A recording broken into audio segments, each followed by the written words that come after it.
Heartstrings of Deception. Chapter 1. Shadows in the Ballroom.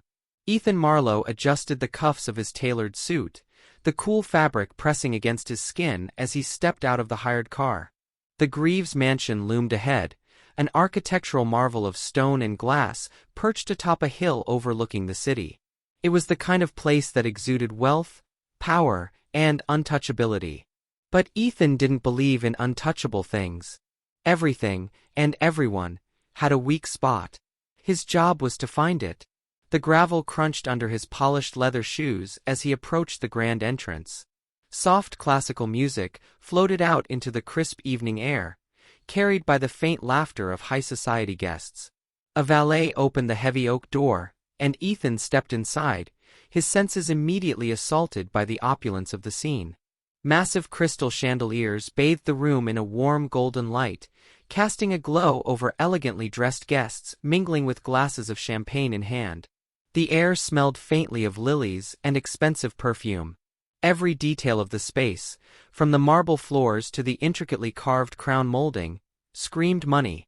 Old money. Ethan blended into the crowd effortlessly, his posture relaxed but commanding, his confident stride that of a man who belonged. He had spent years perfecting this skill, studying the nuances of the wealthy elite. The way they talked, moved, even the subtle inflections in their laughter. It was second nature to him now, a mask he wore with ease. His sharp blue eyes scanned the room, searching. Eleanor Greaves. He had seen countless photographs of her during his research. A strikingly beautiful woman in her late 40s, with dark hair that framed her face in soft waves and eyes that seemed to carry the weight of her late husband's empire. But pictures couldn't capture presence, and that was what Ethan needed to observe firsthand. He found her near the grand piano, standing with a small group of guests. She was even more captivating in person, her elegance understated but magnetic. Her black gown hugged her figure without being ostentatious, and a single diamond necklace glittered at her throat. She held a glass of champagne in one hand, her other resting lightly on the piano as if for balance. But it wasn't physical stability she sought, it was emotional. Ethan lingered at the edge of the room, observing her with the practiced eye of a predator sizing up its prey. There was something different about her, something that set her apart from the other socialites who flitted about the room like gilded butterflies. She wasn't here to impress anyone. She was here because it was expected of her. Her smile, though polite, didn't reach her eyes. "Beautiful, isn't she?" came a voice at Ethan's side. He turned to see a middle-aged man with a flushed face and an expensive, ill-fitting suit. The man's eyes were fixed on Eleanor, a faint smirk curling his lips. Eleanor Greaves, the crown jewel of the Greaves estate. Ethan nodded, feigning casual interest. "She seems interesting."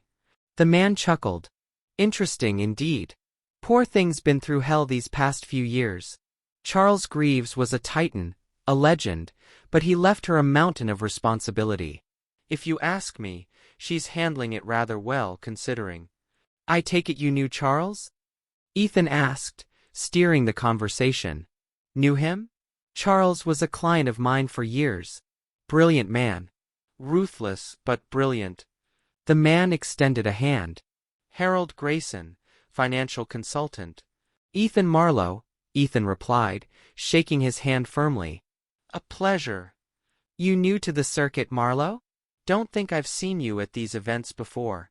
"First time," Ethan lied smoothly. "I'm just passing through the city, but I heard the Greaves Gala was not to be missed." Harold laughed, clearly flattered to play tour guide to a newcomer. "Well, you're in for a treat. Eleanor hosts these events every year in Charles's honor. It's her way of keeping his legacy alive. A bit of a tradition now." Ethan nodded thoughtfully, filing away the information. Harold, pleased with himself, patted Ethan on the shoulder before wandering off in search of another glass of champagne. Ethan returned his attention to Eleanor, watching as she stepped away from the group by the piano and moved toward the terrace doors. Now was his moment. He followed her at a careful distance, weaving through the crowd with practiced ease. As he stepped onto the terrace, the cool night air greeted him, carrying the faint scent of blooming jasmine. Eleanor stood at the balustrade, her back to him, gazing out over the city lights. She looked ethereal in the moonlight, her silhouette framed by the soft glow of the mansion's outdoor lanterns. Ethan hesitated for a brief moment, the tiniest flicker of doubt crossing his mind. But he pushed it aside. Emotions were a weakness he couldn't afford. This was just another job, and Eleanor was just another mark. He cleared his throat softly, announcing his presence without startling her. She turned, her expression guarded but polite. "I hope I'm not intruding," he said, his voice low and warm. "But I couldn't help noticing you seemed in need of a moment away from the chaos." She studied him for a moment, her dark eyes searching his face. "And you? Are you escaping the chaos as well?" He smiled. "I suppose I am. Though I must admit, I didn't expect to find such a serene view here." Her lips curved into a faint smile. "The city does look beautiful at night, doesn't it?" "It does," Ethan agreed, stepping closer but keeping a respectful distance. "Though I suspect it pales in comparison to the beauty of the hostess." Her eyes widened slightly, and a faint blush rose to her cheeks. "You're quite bold, Mr.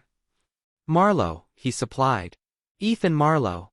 And boldness, Mrs. Greaves, is simply honesty dressed in confidence." She laughed softly, a genuine sound that seemed to catch even her by surprise. "A clever answer, Mr. Marlow. Tell me, what brings you to this particular gala?" "Rachmaninoff," he said without hesitation, nodding toward the piano inside. "Music like that has a way of drawing people in." Eleanor tilted her head, intrigued. "You're a fan of classical music?" "A lifelong admirer," he said. "Though I fear I lack the talent to play it myself." She smiled, and for a moment, the weight she carried seemed to lift. They fell into easy conversation, talking about music, art, and travel. Ethan steered the dialogue skillfully, weaving enough truth into his answers to make himself seem authentic. But as the minutes turned into an hour, he found himself genuinely enjoying her company. Eleanor Greaves was no ordinary mark. She was intelligent, kind, and heartbreakingly lonely. And for the first time in his career, Ethan felt a pang of guilt. But guilt was a luxury he couldn't afford. Not when the stakes were this high. As the night wore on, Ethan excused himself, his mind racing with the details he had gathered. Eleanor Greaves was the key to the Greaves fortune, and he was closer than ever to unlocking it. What he didn't anticipate was how difficult it would be to keep his heart out of the equation. Chapter 2: The Lonely Widow. Eleanor Greaves sat alone in the study of her sprawling mansion, the faint strains of Rachmaninoff still echoing in her mind. The gala had been a success, at least by the standards of those who attended.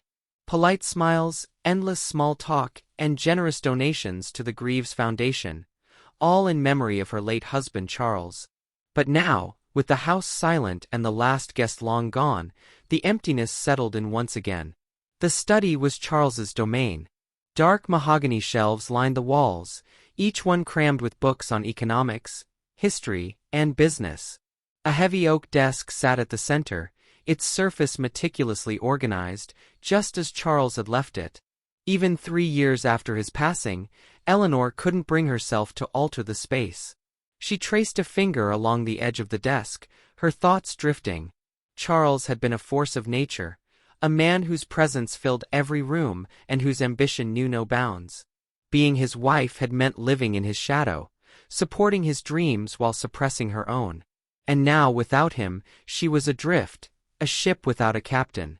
The gala had been her way of keeping his legacy alive, of proving to the world, and to herself, that she was still capable of carrying the weight he'd left behind. But tonight had been different. Tonight, she had met Ethan Marlow. There was something about him that lingered in her mind. His words, his charm, the way he seemed to understand her in a way most people didn't. He had been a breath of fresh air in an otherwise stifling evening. And yet, Eleanor couldn't shake the nagging sense of caution. Years of being surrounded by opportunists had taught her to be wary, to question motives, even when they seemed genuine. She sighed, sinking into the leather armchair by the fireplace. A glass of wine sat untouched on the table beside her. She stared into the flames, the warmth doing little to chase away the cold emptiness that seemed to cling to her no matter how many rooms she filled with people. Her phone buzzed on the table, breaking the silence. She hesitated before picking it up, half expecting it to be one of the well-meaning socialites from the gala. Instead, the name on the screen made her heart skip. Ethan Marlow. Eleanor's finger hovered over the screen.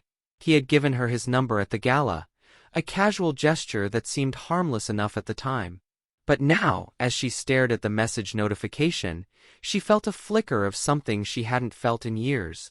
Curiosity? Intrigue? She wasn't sure. The message was simple. I hope you got some rest after tonight's whirlwind. Thank you for the conversation, it was the highlight of my evening. Let me know if you'd ever like to continue it. She smiled despite herself. It was bold, yet not overbearing. For a moment, she considered ignoring it. But something compelled her to reply. Thank you, Mr. Marlow. The evening was indeed a whirlwind, but your company made it enjoyable. Perhaps we'll cross paths again soon. She set the phone down and leaned back in her chair, chastising herself for the faint thrill that ran through her. It was ridiculous, really. She barely knew the man, and yet he had managed to pierce through her carefully constructed walls in a single evening.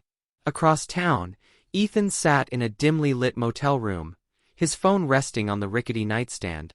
When her reply came through, a smirk played on his lips. He had her attention, just as planned. But this wasn't the time to celebrate. There was still much work to be done. He pulled out a folder from his duffel bag, spreading its contents across the bed.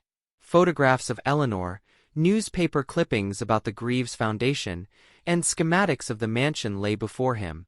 His notes detailed every aspect of her life, from her daily routines to her charity work.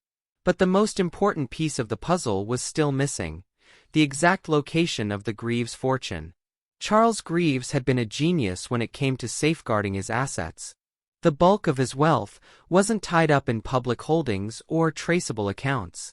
Instead, it was rumored to be stored in a private vault, accessible only through biometric verification. The vault was a modern marvel of security, located somewhere on the Greaves estate. Ethan's task was to find it, and Eleanor was the key. But tonight, as he studied her photograph, something strange stirred in him. Her expression, captured mid-laugh during some past gala, seemed so genuine, so untouched by the cynicism that permeated his own life. He shook his head, forcing himself to focus. This wasn't about her. It was about the job. Still, he couldn't ignore the unease creeping in. Eleanor wasn't like his previous marks. She wasn't brash or entitled, nor did she flaunt her wealth. She was guarded, yes, but there was a warmth to her that disarmed him. For a moment, he wondered if there might be a way to do this without hurting her. He pushed the thought aside. Hesitation was dangerous. Attachments were fatal. He had learned that lesson the hard way years ago. Ethan picked up his phone again, drafting another message. The days that followed were a delicate dance of calculated moves and genuine interactions. Ethan made sure to pace his contact with Eleanor, never pushing too hard but always leaving her wanting more. They exchanged texts about art, music, and travel, each conversation pulling her further into his orbit. When he finally suggested meeting for coffee, she agreed without hesitation. Eleanor found herself looking forward to their meetings in a way that surprised her. Ethan was attentive, charming, and, most importantly, he listened. He seemed genuinely interested in her thoughts, her feelings, her stories. With him, she felt seen in a way she hadn't since Charles's death. But there were moments, brief and fleeting, when her guard would rise. A subtle shift in Ethan's demeanor, a vague answer to a question, would remind her of the walls she had built around herself. Yet those moments passed quickly, smoothed over by his effortless charm. Ethan, for his part, found himself treading a fine line. The more time he spent with Eleanor, the harder it became to keep his emotions in check. She wasn't just a means to an end anymore. She was a person. A kind, intelligent, and deeply lonely person who had opened a door to a part of himself he thought he had buried long ago. But the plan was still in motion. And as much as he hated to admit it, Time was running out. Chapter 3. The Perfect Plan. Ethan sat in the corner of the cafe, a steaming cup of coffee untouched in front of him. His laptop was open, the screen displaying a blueprint of the Greaves mansion. To anyone passing by, he appeared to be just another businessman catching up on work, but Ethan's mind was a symphony of precision and calculation. He had spent weeks meticulously piecing together every detail of the Greaves estate, cross-referencing public records with his own observations. The mansion was a fortress, its security measures as impressive as its architecture. High-resolution cameras covered every corner of the property, and motion detectors lined the perimeter. Inside, a private vault, state-of-the-art, with biometric locks, lay hidden somewhere on the estate. Its exact location remained a mystery, but Ethan was certain of one thing: Eleanor Greaves held the key. His plan hinged on earning her trust, gaining access to her personal life, and, ultimately, the secrets of the Greaves fortune. Yet as he reviewed his notes, an unsettling thought gnawed at the edges of his mind. Eleanor wasn't like his usual marks. She wasn't driven by greed or arrogance. She wasn't someone who deserved to be hurt. But he couldn't afford sentimentality, not when the prize was this big. A shadow fell over his table, pulling him from his thoughts. He looked up to see Eleanor standing there, a warm smile on her lips. She wore a simple yet elegant navy dress, her hair swept back in loose waves. "I hope I'm not interrupting," she said, glancing at his laptop. "Not at all," Ethan replied, closing the device and rising to his feet. "I was just wrapping up. Please, sit." She took the seat across from him, her movements graceful yet unassuming. "I wasn't sure you'd still be here. I almost didn't come." "Why not?" he asked, genuinely curious. Eleanor hesitated, her gaze dropping to the cup of tea the waiter had just placed in front of her. "I suppose I wasn't sure if this was appropriate." Ethan tilted his head. "Appropriate? You're a stranger, Mr. Marlow," she said, though there was a teasing lilt to her tone. "And I'm not in the habit of meeting strangers for coffee." "I'm honored you made an exception," he said, his smile disarming. Eleanor's expression softened. "It's nice to talk to someone who doesn't see me as Eleanor Greaves, the widow. Most people assume they already know me because of Charles." Ethan leaned forward slightly, his voice low and sincere. "I'd like to know you for who you are, Eleanor. Not for what others assume." Her eyes searched his, and for a moment, Ethan felt an uncomfortable flicker of guilt. But she smiled, and the tension between them eased. They talked for hours, the conversation flowing effortlessly from one topic to the next. Eleanor shared stories of her travels with Charles, her passion for art, and her dreams of one day leaving the city to live by the sea. Ethan listened intently, interjecting just enough to keep the dialogue balanced, while carefully steering the conversation to areas of interest. It was during one of these moments, as Eleanor described the artwork in her home, that she mentioned the study. "Charles used to say the study was the heart of the house," she said, a wistful look in her eyes. "It's where he kept all his most important documents, his favorite books, and a few secrets." Ethan's ears perked up. "Secrets?" Eleanor laughed softly. "Oh, nothing scandalous. Charles loved puzzles and codes. He used to hide things in plain sight just to see if I could find them. It was his way of keeping things interesting." The information was gold, and Ethan tucked it away for later. "That sounds like a man who appreciated the value of mystery." "He did," she said, her smile fading slightly. "Sometimes I think he loved the thrill of the chase more than anything else." Ethan noted the sadness in her voice and decided to shift the topic. "What about you, Eleanor? Do you have any secrets?" Her eyes met his, and for a moment, she seemed to consider the question. Then she shook her head, a faint smile on her lips. "I'm afraid I'm far too boring for secrets." Ethan doubted that. People like Eleanor always had secrets. They just didn't realize it until someone uncovered them. Later that evening, Ethan returned to his motel room, his mind racing. Eleanor's mention of the study had confirmed his suspicions. If the vault was anywhere, it was there. But breaking into a vault like that wasn't as simple as cracking a safe. He would need time, resources, and, most importantly, access. He opened his laptop and pulled up the blueprints again, his fingers flying over the keyboard. The study was located in the eastern wing of the mansion, far from the guest areas and heavily secured. Cameras covered the hallway leading to it, and the door itself was locked with a state-of-the-art keypad. But there was a way in.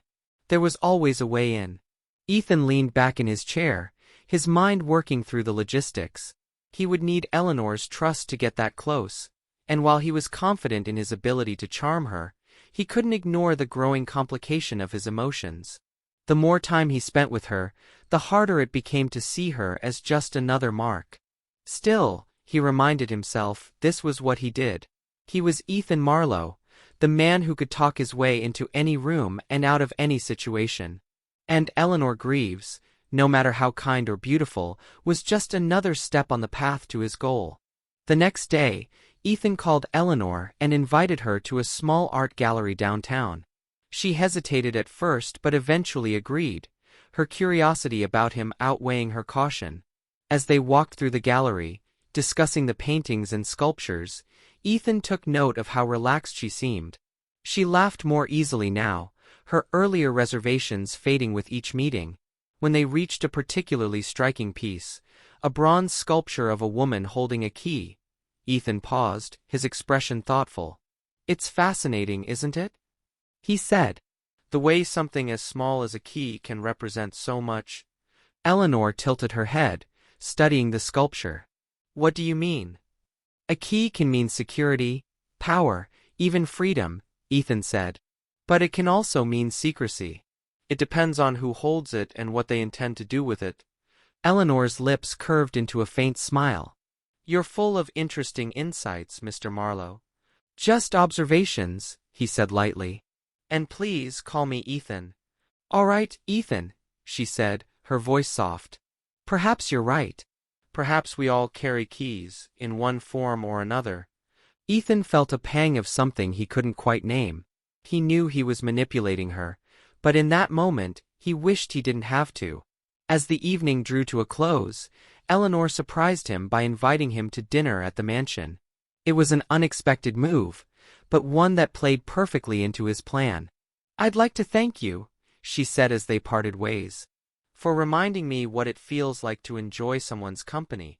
"The pleasure is mine, Eleanor," he replied, his voice warm. As she drove away, Ethan felt the weight of what he was about to do pressing down on him.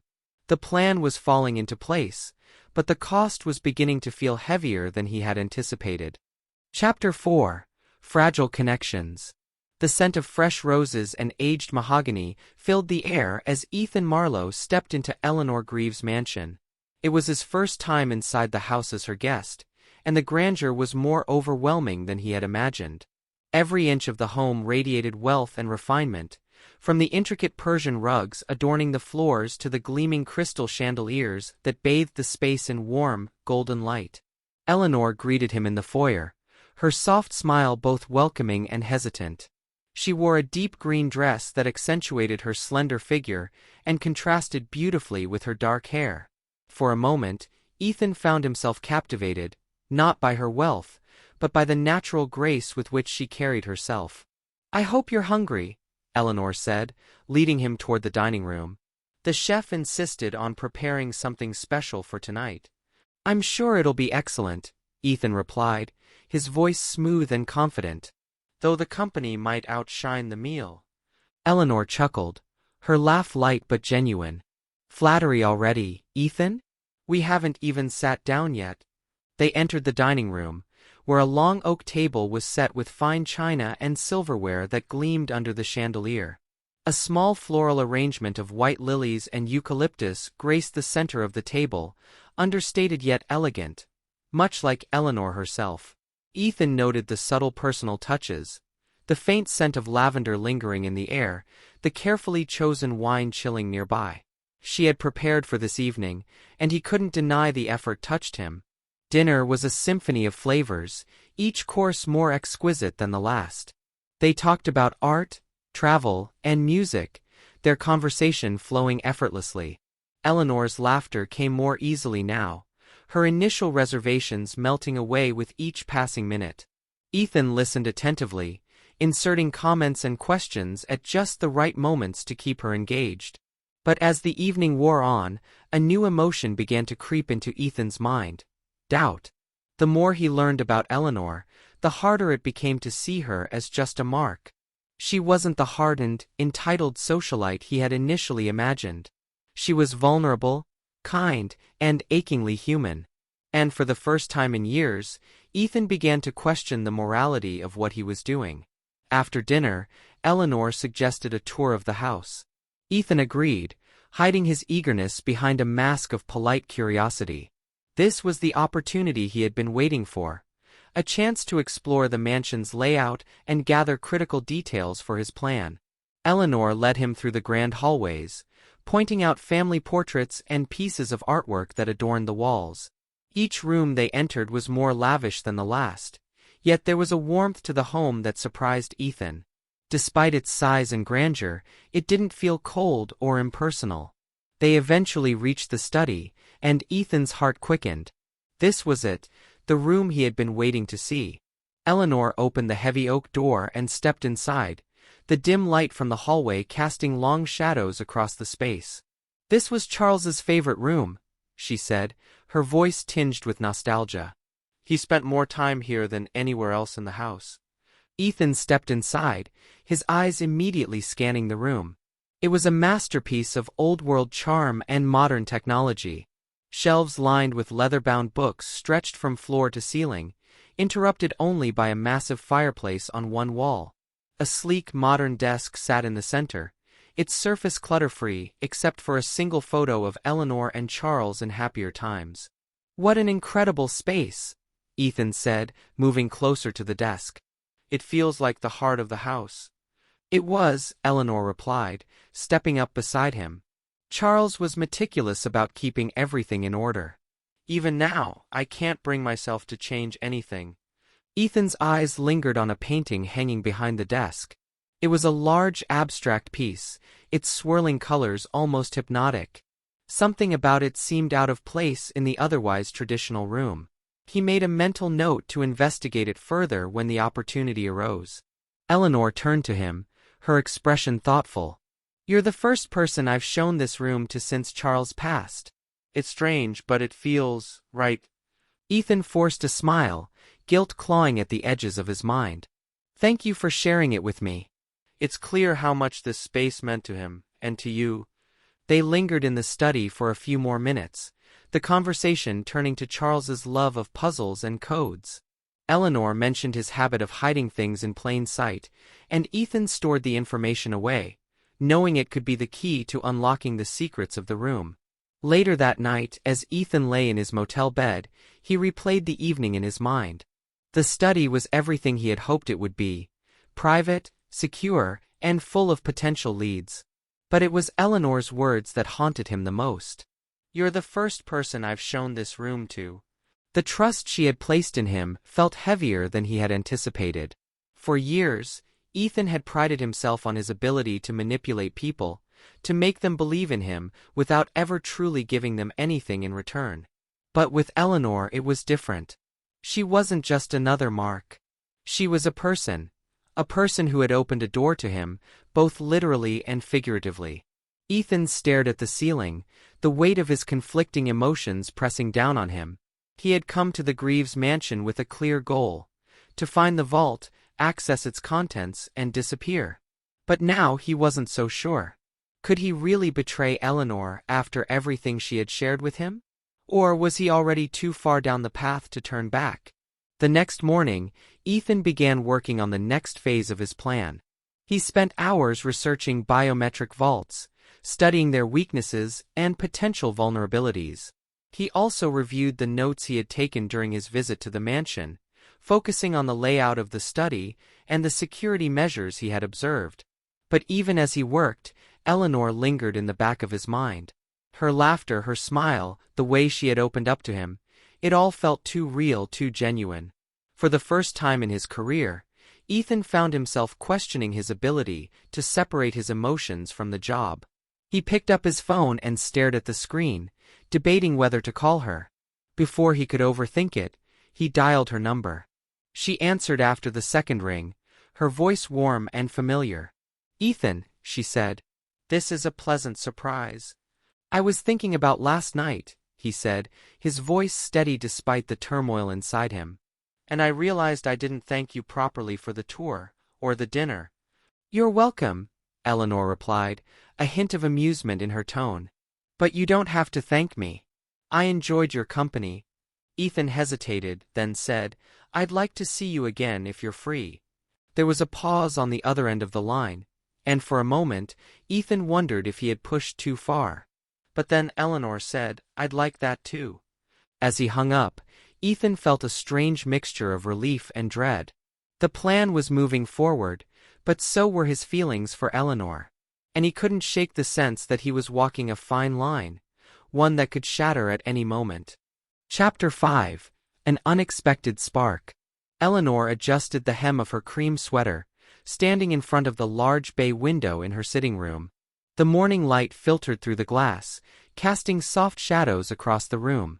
Outside, the sprawling estate gardens glistened under a light dew, the world quiet and still. She couldn't remember the last time she'd felt this anticipation. Ethan Marlow was due to arrive soon, and her heart fluttered at the thought. It was absurd, really, she barely knew him. But there was something about the way he looked at her, listened to her, that felt different. Genuine. The sound of tires crunching over gravel pulled her from her thoughts. Eleanor watched as a sleek black car came to a stop in the circular driveway. Ethan stepped out, wearing a tailored navy jacket that accentuated his broad shoulders and easy confidence. He glanced up at the window, his eyes meeting hers for a fleeting moment before he offered a small, disarming smile. Eleanor's cheeks flushed as she stepped back from the window, her pulse quickening. She scolded herself silently for acting like a teenager, smoothing her sweater as she went to meet him at the door. Ethan felt the weight of his decision as he walked up to the front door. He had spent the better part of the morning trying to convince himself that this was just another phase of the job, but deep down he knew better. There was something about Eleanor that had begun to unravel him, to chip away at the carefully constructed persona he had maintained for so long. When the door opened, Eleanor stood there, her smile warm and inviting. "Ethan," she said, her voice like honey. "Right on time." "Wouldn't dream of keeping you waiting," he replied, his tone light but sincere. She led him into the house, the faint scent of lavender greeting him as they walked through the foyer. Today, the space felt more intimate, less imposing, as if Eleanor's presence softened its grandeur. "I thought we'd start with the gardens," she said. "It's a beautiful day, and they're lovely this time of year." Ethan nodded, following her through a side door that led to the estate's expansive grounds. The gardens were breathtaking, a tapestry of vibrant flowers and carefully trimmed hedges that stretched as far as the eye could see. A stone path wound its way through the greenery, leading to a small gazebo nestled among the trees. This was Charles's favorite spot, Eleanor said as they approached the gazebo. "He used to say it was where he did his best thinking." Ethan glanced at her, noting the wistful tone in her voice. "And what about you? Do you come here often?" "Not as much as I should," she admitted. "I suppose it feels lonely without him." They stepped into the gazebo, the cool stone beneath their feet a stark contrast to the warmth of the sun filtering through the trees.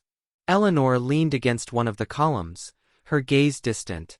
"I'm sorry if I'm bringing the mood down," she said after a moment. "I try not to dwell on the past, but some days it feels impossible to escape." "You don't have to apologize," Ethan said, his voice soft. "Grief isn't something you just move on from. It's something you carry with you, and that's okay." Eleanor looked at him, her eyes searching his face. "You're very kind, Ethan." "Kindness is the least I can offer," he replied, his heart pounding. For a moment, he felt as though the ground beneath him had shifted, as if he were standing on the edge of something far more dangerous than any job he'd ever taken on. The rest of the afternoon passed in a blur of easy conversation and quiet moments. They walked the gardens, shared stories, and even laughed, a sound that felt foreign to Eleanor but welcome all the same. As they returned to the house, Eleanor suggested tea in the sitting room. Ethan agreed, and they settled into the plush chairs by the bay window. Sunlight streamed in, casting a golden hue over the room. Ethan watched as Eleanor poured the tea with practiced grace, her movements calm and deliberate. "You seem more at ease today," he observed. She paused, looking up at him. "I think it's because of you." Her words caught him off guard, and for a moment, he didn't know how to respond. The plan, the job, the vault, all of it seemed to fade into the background, overshadowed by the weight of her admission. "You have a way of making things feel lighter," she continued. "It's been a long time since I've felt that." Ethan leaned forward, his voice low. "You deserve to feel that, Eleanor. You deserve to feel everything good this world has to offer." Their eyes met, and the air between them seemed to crackle with an unspoken connection. Ethan knew he should pull back, keep his distance, but he couldn't. Not this time. That evening, after he left the mansion, Ethan drove aimlessly through the city, his mind racing. The plan was simple, the steps clear, yet he felt as though he were sinking into quicksand. Every interaction with Eleanor pulled him deeper, making it harder to maintain the emotional distance he prided himself on. When he finally returned to his motel room, he found himself staring at the photographs spread across the bed, the blueprints, the notes, the detailed dossier on Eleanor's life. It all felt wrong now, tainted by the realization that he wasn't just conning a wealthy widow. He was deceiving a woman he was beginning to care about. He picked up his phone, his fingers hovering over Eleanor's number. He wanted to call her to hear her voice, but he knew it would only complicate things further. Instead, he set the phone down and leaned back against the headboard, his thoughts a tangled mess. Ethan Marlow was a thief, a liar, a man who took what he wanted without hesitation. But for the first time in his life, he wondered if there was a part of him that could be more than that, a part of him that could be worthy of someone like Eleanor. And for the first time, the prospect of walking away from the job crossed his mind. Chapter 6: Whispers of Doubt. The Greaves mansion seemed quieter than usual as Eleanor wandered through its halls, her footsteps echoing faintly against the marble floors. Despite the warmth of the sunlight streaming through the windows, a shadow of unease lingered in her thoughts. Eleanor had always trusted her instincts. It was a skill she'd honed over the years, managing Charles's social circle and business relationships. But with Ethan, those instincts were conflicted.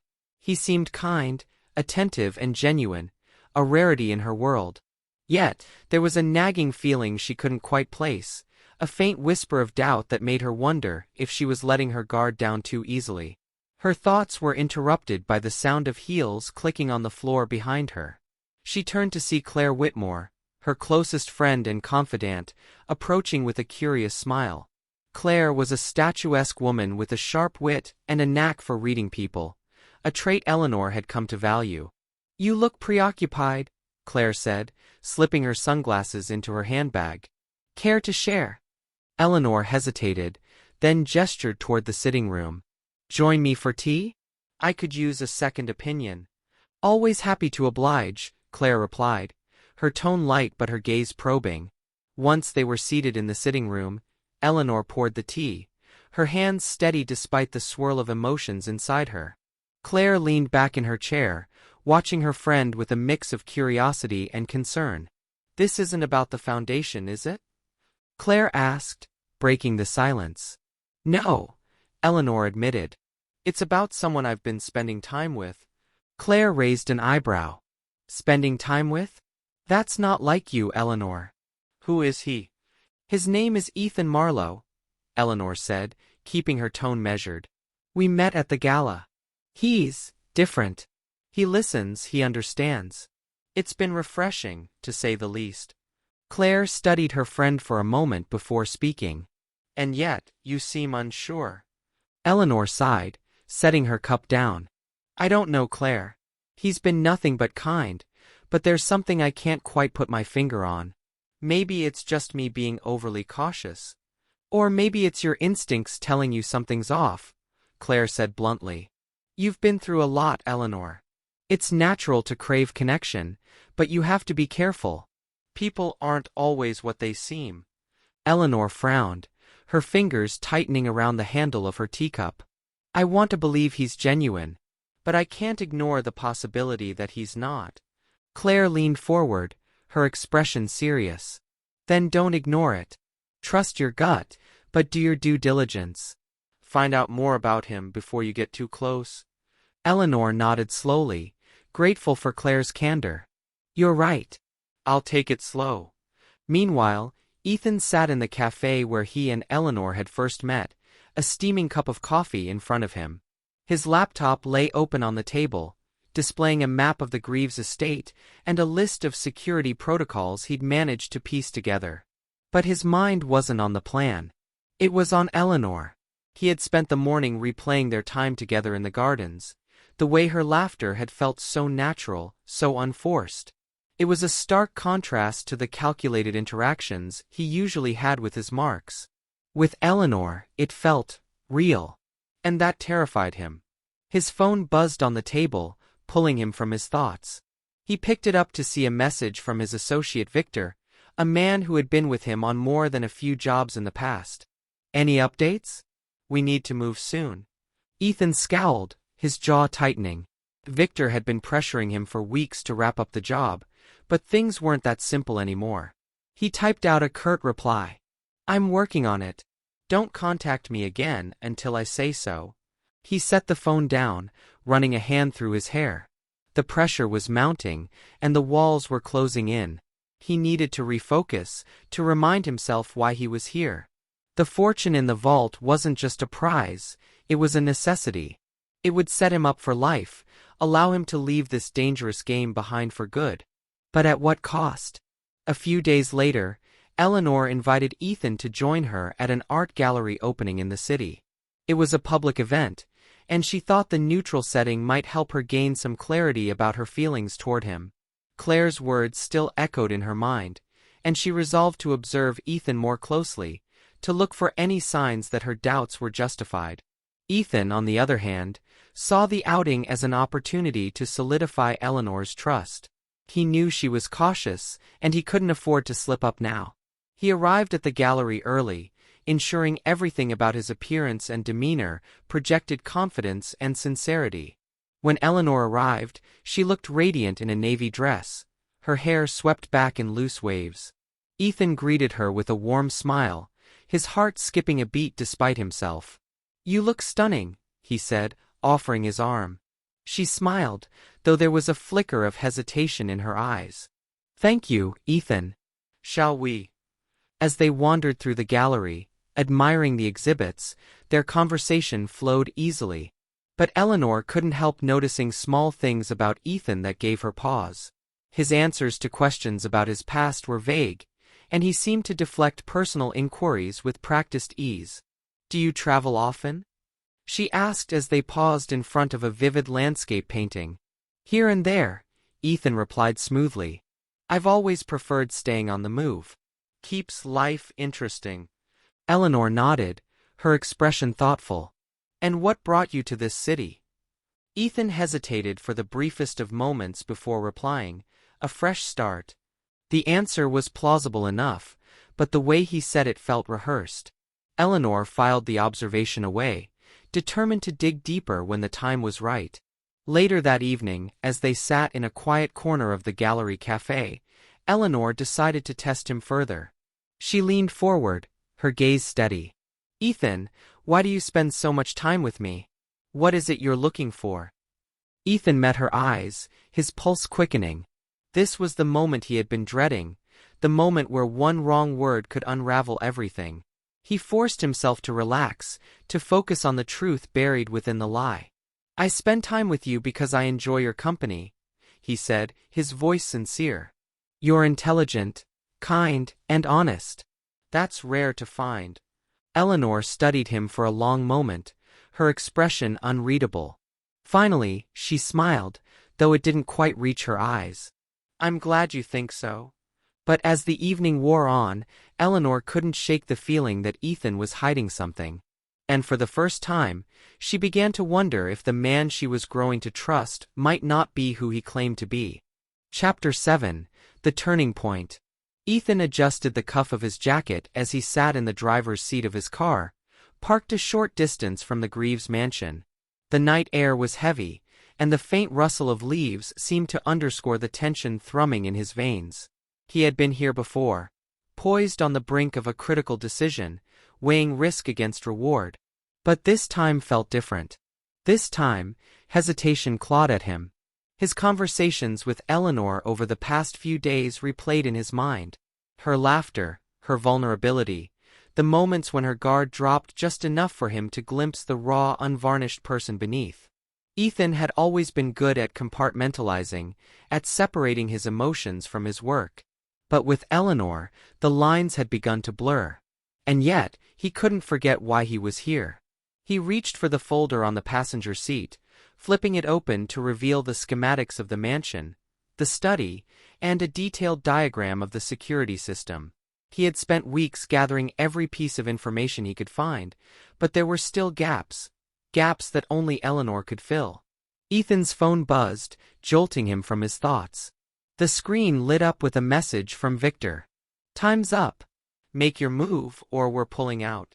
Ethan clenched his jaw, the weight of the ultimatum settling over him. Victor wasn't the kind of man you could stall for long. If Ethan didn't deliver soon, the consequences would be severe. Not just for him, but potentially for Eleanor as well. He typed a terse reply. "Understood. I'll have what we need soon." As he put the phone down, he knew he was running out of time, both for the job and for the emotions he couldn't seem to suppress. The next day, Ethan arrived at the Greaves mansion under the guise of helping Eleanor sort through some of her late husband's possessions. It was a plausible excuse, one that allowed him to spend more time in the study without raising suspicion.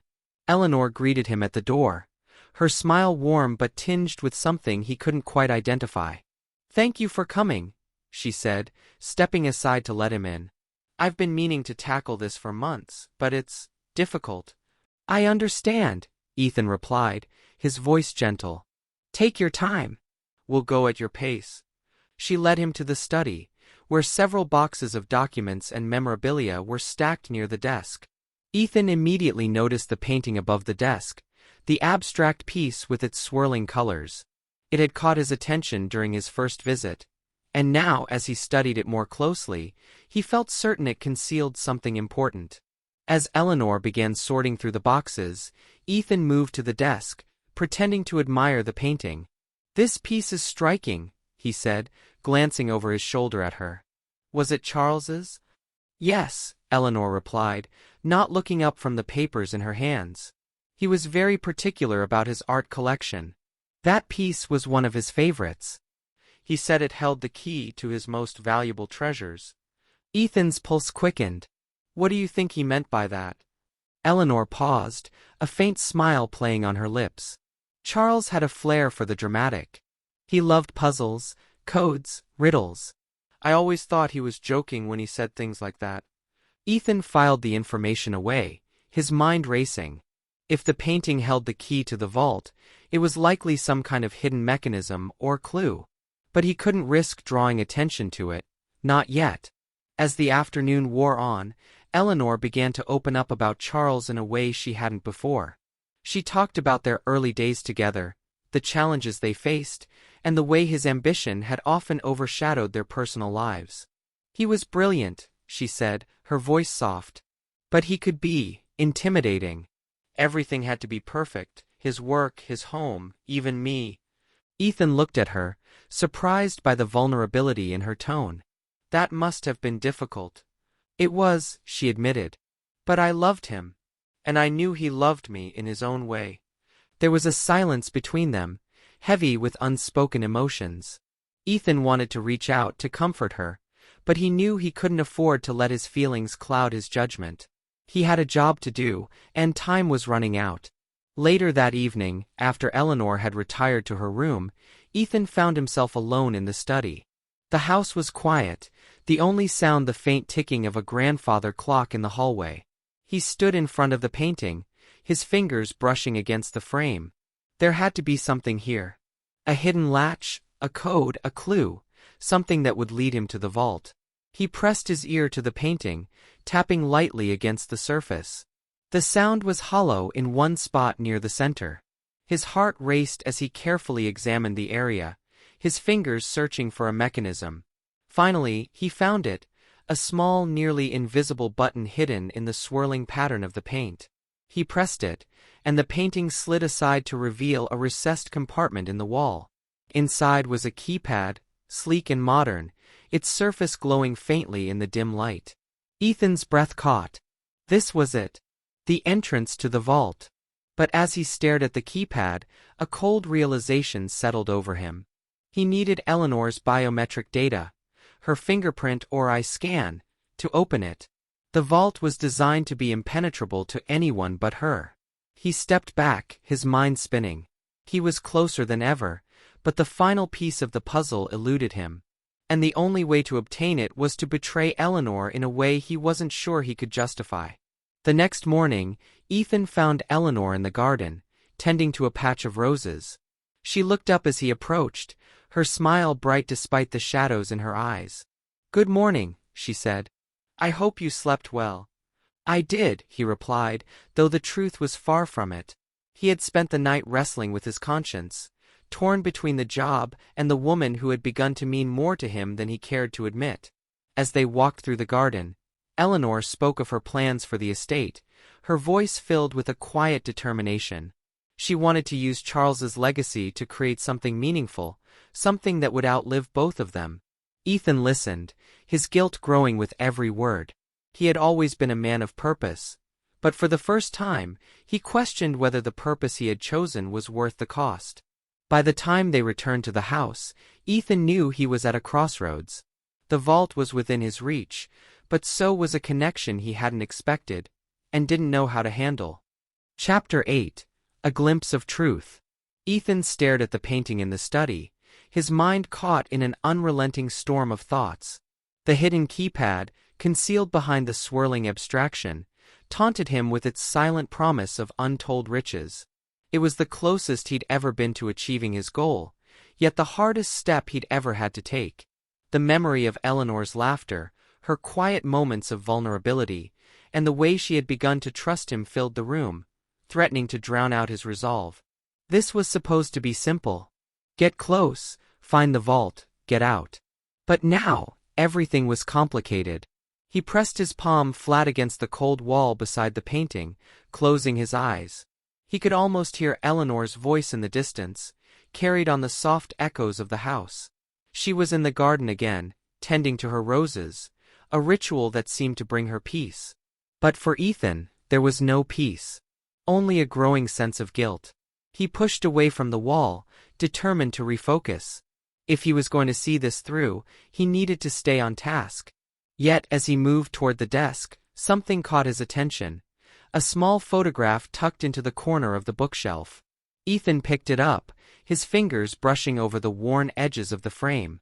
It was a picture of Eleanor and Charles, younger and smiling, their arms wrapped around each other. The background was unfamiliar. A cabin in the woods, surrounded by towering pines. His chest tightened. For the first time, he saw Eleanor not as a mark, but as a person who had built a life, who had loved and lost. The realization hit him harder than he expected, and for a moment, he considered walking away from the job altogether. But Victor's voice echoed in his mind, a harsh reminder of the consequences of failure. Ethan set the photo back on the shelf and turned toward the door. He needed fresh air, a break from the suffocating weight of his own decisions. Eleanor knelt by the rose bushes, her gloved hands carefully trimming away dead stems. The morning sun warmed her back, and for a moment, she felt a flicker of contentment. The garden had always been her sanctuary, a place where the chaos of her life seemed to fade into the background. She looked up as Ethan approached, his shadow falling over her like a tangible presence. She smiled, but there was a hint of curiosity in her gaze. "You're up early." "Couldn't sleep." "Something like that," he admitted, his voice quieter than usual. She stood, brushing dirt from her gloves. "You've been quiet these past few days." Is everything all right? Ethan hesitated, his mind racing for a plausible explanation. I've just been thinking, he said finally, about how much Charles must have meant to you. It's clear he left a big mark on your life. Eleanor's expression softened, and she nodded. He did. Charles wasn't perfect, but he had a way of making you believe in his vision. He could be infuriating at times, but I always knew he loved me. Ethan felt the sting of her words, a reminder of the betrayal he was preparing to carry out. It must have been difficult, losing him. It was, she said, her voice tinged with sadness. But I've learned to live with it. Grief isn't something you ever truly move past. It's something you learn to carry. They stood in silence for a moment, the weight of her words hanging between them. Ethan wanted to tell her the truth, to lay everything out and let her decide whether to forgive him. But the risk was too great. If she turned on him, everything he had worked for would unravel. I'm sorry, he said finally, his voice barely above a whisper. For everything you've been through. Eleanor looked at him, her dark eyes searching his face. You're kind, Ethan. Sometimes I think you carry your own weight of grief, even if you don't say it. Her observation startled him, and for a moment, he didn't know how to respond. But before he could speak, Eleanor's phone buzzed in her pocket, breaking the moment. She pulled it out, glancing at the screen. It's Claire. I should take this. Ethan nodded, watching as she walked toward the house. His heart ached with a mix of guilt and longing, but he pushed the feelings aside. He needed to stay focused. The job wasn't done yet. Inside, Eleanor paced the sitting room as she spoke with Claire. Her friend's voice was sharp, cutting through the line like a blade. Eleanor, I don't mean to alarm you, but I did some digging on this Ethan Marlow. Eleanor froze, her heart sinking. And Claire sighed. He's a ghost. No digital footprint, no verifiable history. I found nothing that connects him to anything solid. That's not normal, especially for someone who claims to have traveled extensively. Eleanor's mind raced. Ethan had always been vague about his past, but she had chalked it up to personal boundaries. Now doubt crept in, threatening to unravel the fragile trust she had built with him. Are you sure? She asked, her voice trembling. Yes, Claire said firmly. I know you want to believe the best in people, but you need to be careful. Men like him don't just show up out of nowhere. Eleanor ended the call, her thoughts a whirlwind of confusion and suspicion. She wanted to confront Ethan, to demand answers, but part of her hesitated. If Claire was wrong, she risked damaging a relationship that had become unexpectedly precious to her. She sank into the armchair, staring out the window at the garden where Ethan still stood. He looked thoughtful, almost vulnerable, as if he carried a burden she couldn't see. Was Claire right? Or was Eleanor letting her past experiences cloud her judgment? That evening, Eleanor invited Ethan to join her for dinner. As they sat across from each other at the candlelit table, the tension between them was palpable. Eleanor's smiles were more guarded, her questions more pointed. Ethan noticed the change immediately, and his instincts screamed that something had shifted. You've been quiet today, she said, breaking the silence. Is there something on your mind? Ethan met her gaze, his pulse quickening. He couldn't tell if she was fishing for information or genuinely concerned. I guess I've just been thinking about how much I enjoy being here. With you. Eleanor's lips curved into a faint smile, but her eyes betrayed her doubt. And why is that, Ethan? Why did you choose to spend your time with me? Her question hung in the air like a challenge, and Ethan felt the walls closing in. He couldn't tell her the truth, but he also couldn't afford to lie outright. Because you're different, he said, his voice steady but soft. You're genuine. You make me feel like I don't have to pretend to be someone I'm not. It wasn't a lie, at least, not entirely. But it wasn't the full truth either. Eleanor studied him for a long moment, her expression unreadable. I hope that's true, Ethan. Because I don't think I could handle being deceived again. The words struck him like a blow, and for a brief moment, Ethan considered walking away from it all. Victor, the vault, the job. But the weight of his choices held him in place, trapping him in a web of lies and half-truths. As the evening wore on, both of them felt the cracks in their fragile connection deepening. And though neither said it aloud, they both knew that the truth, when it came, would change everything. Chapter 9.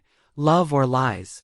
Ethan paced the confines of his small motel room, the silence weighing heavily on him. The confrontation at dinner had shaken him more than he wanted to admit. Eleanor's pointed questions had felt like a test, and though he'd answered them as truthfully as he could without revealing his true intentions, he couldn't ignore the growing suspicion in her eyes. His phone buzzed on the nightstand, and he snatched it up, half expecting another terse message from Victor. Instead, it was a call from Eleanor. He hesitated, his thumb hovering over the screen. Finally, he answered. Ethan. Her voice was calm but carried an edge of something he couldn't quite place. I was wondering if you'd join me for a walk tomorrow morning. There's something I'd like to talk about. Of course, he replied, forcing his tone to remain casual. What time? Come by at 10, she said. I'll meet you in the garden. As the call ended, Ethan leaned back against the headboard, his mind racing. The way she had spoken, measured and deliberate, set him on edge. He had spent years navigating tricky situations, but this felt different. Eleanor wasn't just another mark anymore, and the stakes were higher than ever. The following morning, Ethan arrived at the Greaves mansion promptly at 10. The garden was bathed in soft sunlight, and the scent of roses lingered in the air.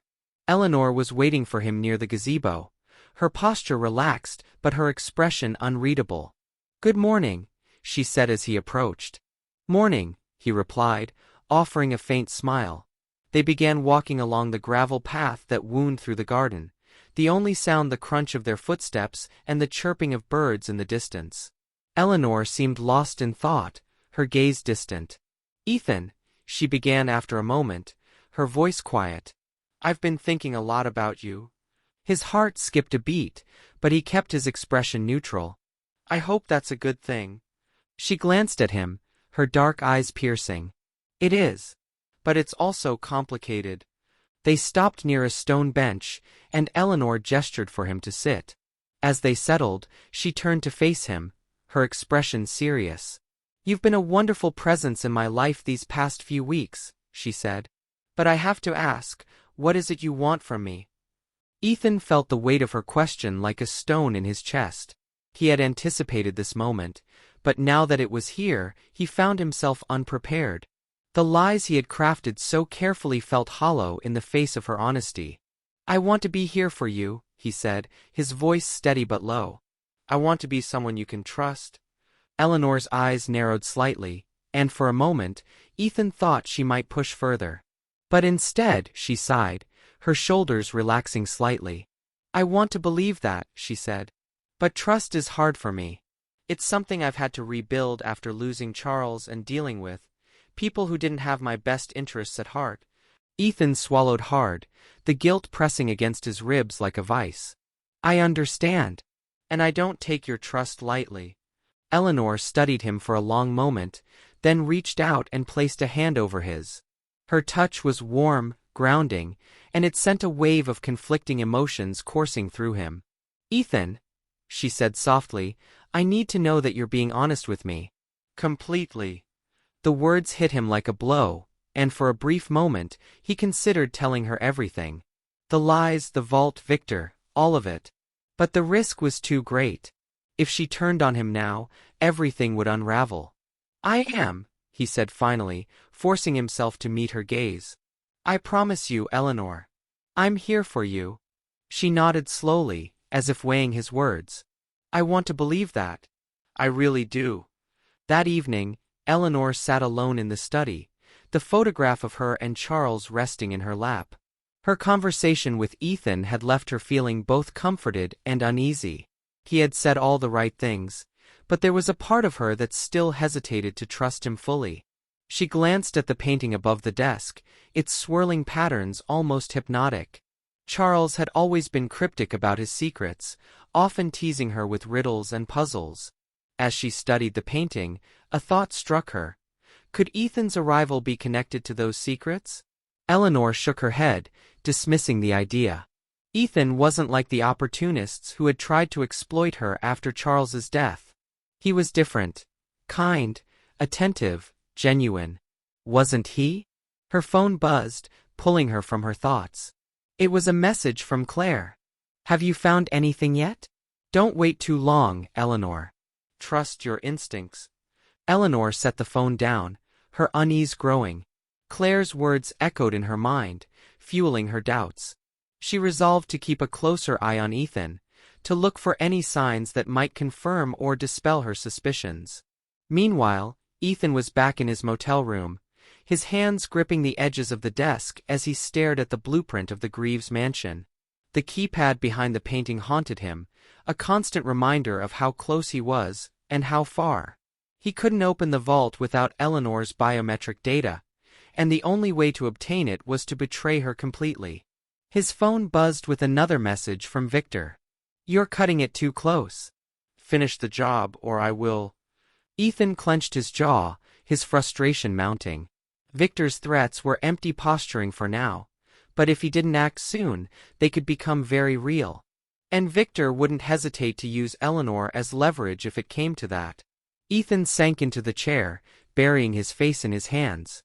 He had spent his life running cons, manipulating people, and walking away without a second thought. But with Eleanor, everything felt different. She wasn't just a mark. She was someone he cared about, someone he might even love. But love didn't change the fact that he was trapped. And as much as he hated to admit it, he knew he would have to make a choice soon. Eleanor's trust or the job. Love or lies. There was no middle ground. Chapter 10. The Final Heist. Ethan stepped through the grand doors of the Greaves mansion with a heavy heart. The evening was quiet, the faint hum of the estate's security system barely audible as the house settled into its nightly rhythm. The scent of roses from Eleanor's garden lingered in the air, a reminder of the peace he had felt in her presence just days ago. But tonight wasn't about peace. Tonight, he had to make a choice. He had spent the last 48 hours torn between two opposing forces, his growing feelings for Eleanor and the relentless pressure from Victor. The messages had become more threatening, each one reminding Ethan that failure wasn't an option. But what Victor didn't understand, what Ethan could barely admit to himself, was that this job had stopped being about the money a long time ago. Ethan was here for the vault, but he was also here for her. Eleanor greeted him in the sitting room, her smile warm but her eyes carrying a shadow of uncertainty. She wore a simple black dress that flowed as she moved, her elegance understated yet undeniable. "Ethan," she said softly, "I wasn't sure you'd come." "Of course I came," he replied, his voice steady despite the storm raging inside him. "I wouldn't miss dinner with you." Her smile brightened, but only slightly. "Good. I thought we could eat outside tonight. The garden is lovely under the stars." He nodded, following her through the house and out to the terrace. The table was set with candles and fine china, the flickering light casting delicate shadows across the marble. The intimacy of the setting struck him like a blow. This wasn't just dinner. This was Eleanor opening her heart, trusting him in a way that made what he was about to do feel unbearable. They talked over dinner, their conversation light but tinged with an undercurrent of tension. Eleanor seemed more guarded than usual, her questions pointed and her silences heavier. Ethan matched her pace, carefully navigating the minefield of her growing doubts. As the meal ended, Eleanor set her glass down and looked at him, her dark eyes steady. "Ethan," she began, her voice low, "I need to ask you something." He braced himself. "Anything. Why are you here?" she asked, her gaze piercing. "Why did you come into my life?" The question was deceptively simple, but Ethan knew the weight it carried. He had rehearsed his answer a dozen times, but now as he sat across from her, the lies felt like poison on his tongue. "I came into your life because I was drawn to you," he said finally, his voice soft but sincere. "You're unlike anyone I've ever met, Eleanor. And being around you has made me realize things about myself that I didn't think were possible." It wasn't the full truth, but it wasn't a lie either. Eleanor studied him for a long moment, her expression unreadable. Finally, she nodded, though her doubt lingered in the air between them. "Thank you," she said, her voice barely above a whisper. "For being honest." Later that night, after Eleanor had retired to her room, Ethan stood in the study, the weight of his decision pressing down on him. The house was quiet, the only sound the faint ticking of the grandfather clock in the hallway. He stared at the painting above the desk, his mind racing. He couldn't wait any longer. Victor's threats were growing more serious, and the longer he delayed, the more danger Eleanor was in. He had to act tonight, no matter the cost. Ethan moved to the desk, his fingers brushing against the hidden mechanism behind the painting. With a soft click, the painting slid aside, revealing the keypad. His heart pounded as he stared at the sleek panel, its faint glow casting eerie shadows on the wall. He needed Eleanor's fingerprint to open it. That was the final barrier standing between him and the fortune locked inside. Meanwhile, Eleanor lay awake in her bedroom, her mind churning. Her conversation with Claire earlier that evening had left her rattled. Claire had been relentless in her warnings, insisting that Ethan wasn't who he claimed to be. "You're too trusting," Claire had said. "Men like him don't come into your life by accident." Eleanor wanted to believe Claire was wrong, but the seeds of doubt had already taken root. She thought of Ethan's charm, his attentiveness, the way he always seemed to know exactly what to say. It had all felt so genuine, but what if it wasn't? Unable to sleep, she rose from her bed and wrapped a shawl around her shoulders. The house was dark and silent as she made her way to the study, intending to retrieve a book to calm her racing thoughts. As she approached the door, she froze. The faint sound of movement inside sent a chill down her spine. She pressed herself against the wall, peering through the narrow crack of the slightly ajar door. What she saw made her blood run cold. Ethan stood in front of the desk. The painting above it moved aside to reveal the hidden keypad. His focus was intense, his hands hovering over the panel as if contemplating his next move. Eleanor's heart pounded as the pieces of the puzzle fell into place. The vault, the secrets, the charm, it had all been a lie. But instead of storming in, Eleanor stepped back into the shadows, her breath shallow. She needed time to think, to process what she had just seen. If she confronted him now, she risked losing the upper hand. Instead, she quietly retreated, her mind racing with plans of her own. Ethan, unaware of Eleanor's discovery, stared at the keypad, his resolve wavering. He couldn't bring himself to take the final step. Every instinct screamed at him to finish the job, but the thought of betraying Eleanor cut deeper than he had anticipated. With a heavy sigh, he pressed the painting back into place, concealing the keypad once more. He couldn't do it, not tonight. As he left the study, he failed to notice the faint shadow moving in the hallway. Eleanor watched him retreat, her expression hardening. She knew now what she had to do. The game had changed, and she wasn't going to be a passive player anymore. Chapter 11. Betrayal and Redemption. Eleanor stood in the quiet of her room, the events of the night still playing in her mind. She could see Ethan's silhouette in the study, his figure bent over the keypad hidden behind the painting. It wasn't just his presence there. It was the calculated way he moved, the way he hesitated as if wrestling with a decision that unsettled her. The man she had come to trust had secrets, and now, those secrets threatened everything she thought she knew about him. She tightened the shawl around her shoulders, her mind racing. Confrontation would be risky. She needed a plan, one that gave her the upper hand. Quietly, she opened her bedside drawer and retrieved her late husband's secure tablet. Charles had been meticulous, his digital records a treasure trove of information about the vault and the estate's security systems. If Ethan thought she was oblivious to what the painting concealed, he had underestimated her. The next morning, Ethan arrived at the mansion early, a bouquet of fresh lilies in hand. The tension from the night before lingered in his chest, but he forced himself to act as if nothing was amiss. He needed to see Eleanor, to gauge whether she suspected anything. Eleanor greeted him at the door, her smile warm but her eyes guarded. "Good morning, Ethan," she said, stepping aside to let him in. "The lilies are beautiful." "Thank you." I thought they might brighten your day, he said, his tone casual. You seemed a little distant last night. Her expression didn't falter, but there was a flicker of something in her eyes, something he couldn't quite place. I've had a lot on my mind, she replied, leading him into the sitting room. Would you like some tea? Tea sounds perfect, Ethan said, following her. He watched as she moved with practiced ease, her composure unsettlingly calm. Was she being genuine, or had she seen something? As they sat down, Eleanor steered the conversation toward lighter topics, her demeanor disarming. They talked about art, travel, and music, but beneath the surface, both of them were playing a dangerous game of chess. Every word, every gesture carried double meaning, each trying to discern the other's intentions without revealing too much.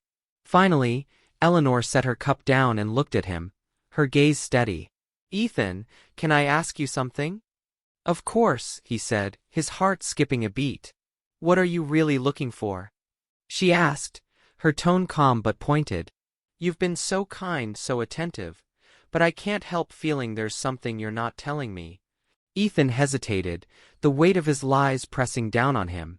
He had rehearsed his answers 1,000 times, but now, sitting across from her, the words felt hollow. Eleanor, he began, his voice soft, I care about you.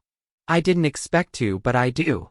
And if I've been guarded about my past, it's because it's not something I'm proud of. Her expression didn't change, but he could see the flicker of doubt in her eyes. We all have things we're not proud of, she said. But trust is built on honesty, Ethan. Without it, what do we have? The question hung in the air, and Ethan felt the walls closing in. He couldn't tell her the full truth, not now, not like this. But the guilt gnawed at him, threatening to undo everything. I want to be honest with you, he said finally. But there are things about my life that are complicated. I promise you, though, my feelings for you are real. Eleanor nodded slowly, though her expression remained unreadable. I hope that's true.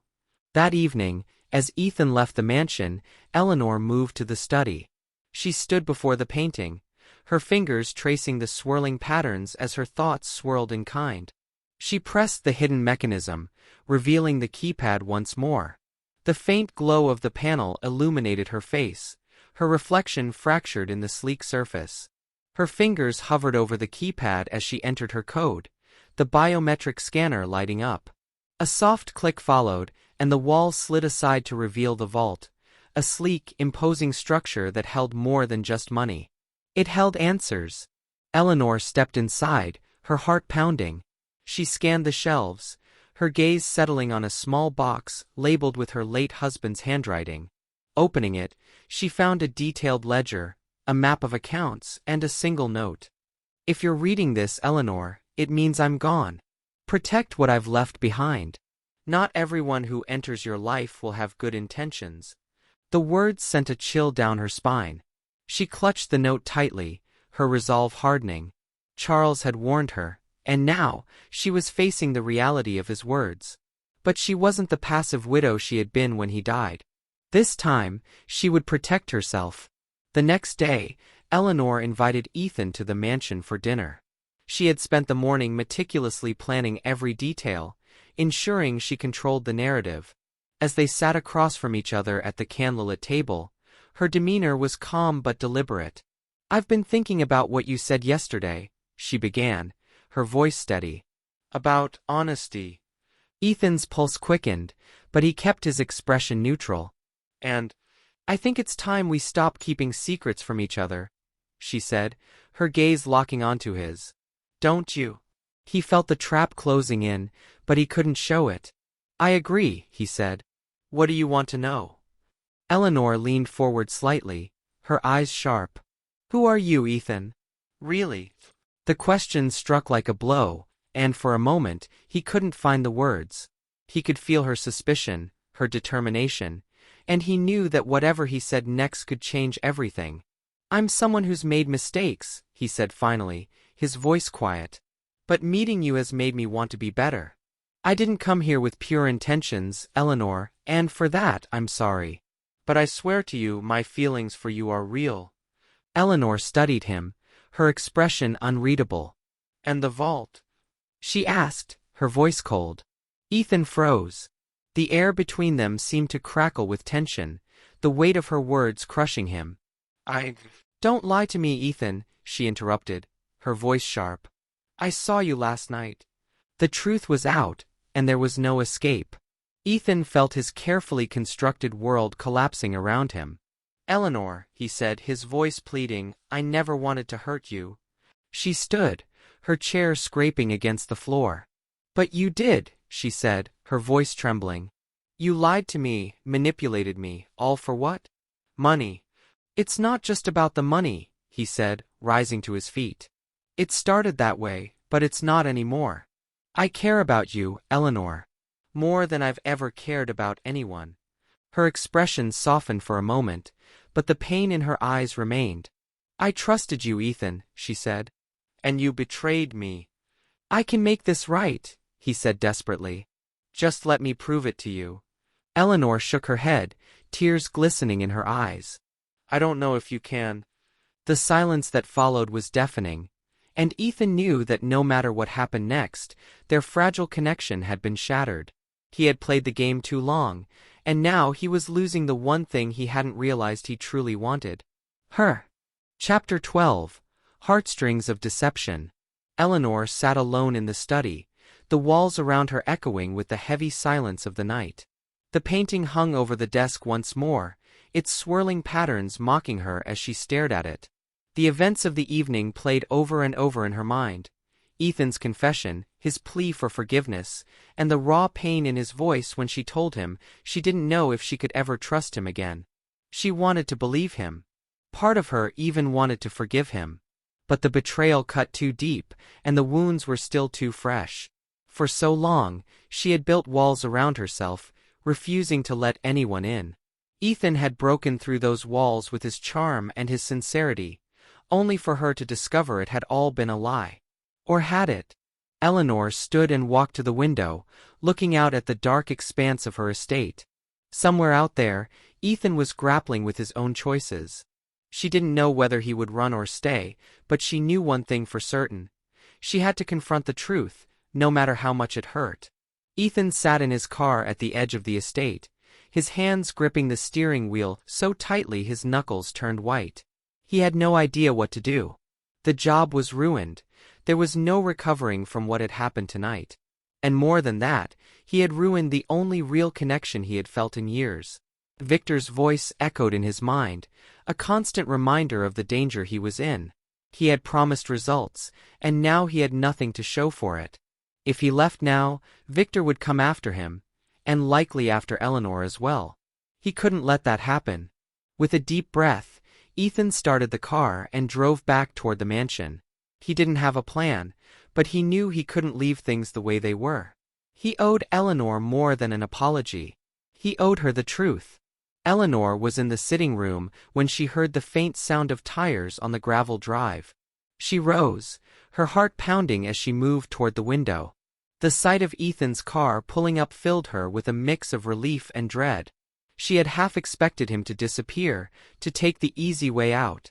But now, as he stepped out of the car and walked toward the door, she realized he was choosing to face her instead. She opened the door before he could knock, standing in the doorway with her arms crossed. "You're back," she said, her voice cool. "I couldn't leave things like this," he said, his tone quiet but firm. "I need you to know everything." Eleanor stepped aside, allowing him to enter. "You have 5 minutes." Ethan sat across from her in the sitting room, the weight of her gaze pressing down on him. He had prepared for this moment, but now that it was here, the words felt impossible to say. "I was hired to find the vault," he began, his voice steady despite the turmoil inside him. "There's a man, Victor, who wanted what's inside. He recruited me because I have a history of getting into places I'm not supposed to." Eleanor's expression didn't change, but her hands tightened around the edge of the chair. "When I met you at the gala," Ethan continued, "it was supposed to be a simple job. Gain your trust, find the vault, and leave. But it didn't take long for me to realize you weren't what I expected. You're kind, intelligent, and so much more than I deserve to know." He leaned forward, his eyes pleading. I tried to walk away from the job, Eleanor. I tried to stop myself from hurting you. But by the time I realized how much I cared about you, it was too late. Eleanor's gaze softened for the first time, but her voice remained firm. And Victor? Does he know where the vault is? No, Ethan said quickly. I never told him. I refused to give him anything because I knew it would put you in danger. She studied him, her expression unreadable. And what now, Ethan? Do you think you can just walk away from this? I don't care about the job anymore, he said, his voice breaking. I don't care about the money or Victor or any of it. All I care about is making things right with you. Eleanor stood, her arms wrapped around herself as she turned to look out the window. The silence stretched between them, heavy with unspoken words. I don't know if I can trust you again, she said finally, her voice trembling. But I know you're telling the truth now. Ethan rose, taking a tentative step toward her. Eleanor, I'll do whatever it takes to prove myself to you. I'll protect you from Victor, from anyone who tries to hurt you. Just give me a chance. She turned to face him, her eyes filled with both pain and hope. One chance, Ethan. That's all you get. The days that followed were tense but productive. Ethan worked tirelessly to sever ties with Victor, using his knowledge of the man's network to ensure he couldn't retaliate. Eleanor, meanwhile, began the process of fortifying her estate's security, determined to protect what Charles had left behind. Their relationship remained strained, but there were moments, small fleeting moments, when the walls between them seemed to crumble.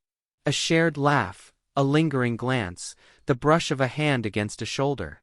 Slowly, cautiously, they began to rebuild what had been broken.